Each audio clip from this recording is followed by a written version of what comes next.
I know I'm a little late to be naming 2023 horror film of the year, but that won't stop me.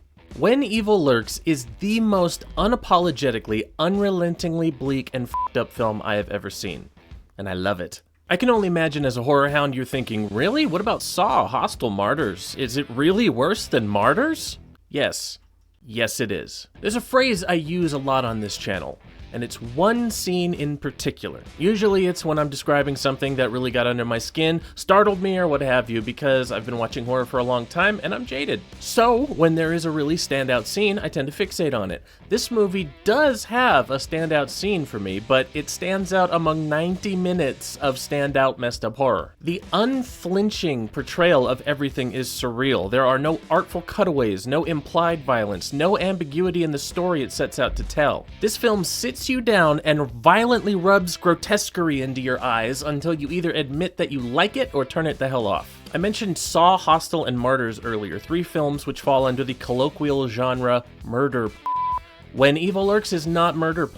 I'd say it's best described as a combination of zombie apocalypse and demon possession, and if you watch it, I think you'll find that more than fair. While the whole film is an onslaught against the senses and sensibilities, even for the most hardened genre fans, there is one scene in particular that blew me out of my chair. I wasn't multitasking for this movie because it's Argentinian, so the spoken language is Spanish and it's subtitled in English. I was paying attention fully. Then something happened.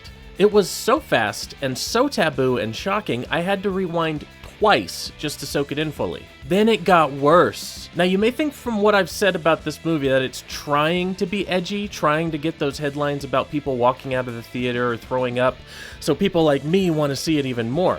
I genuinely don't think that was the goal here. Everything is so visceral and real. While it doesn't flinch away from the violence, it also somehow doesn't glorify it. I don't know how else to explain it. The gore and the just relentless nastiness is part of the world these people are walking through and trying to survive. The brutality is in the scenes, but it doesn't define the scenes. It's a good movie, if you have the stomach for it.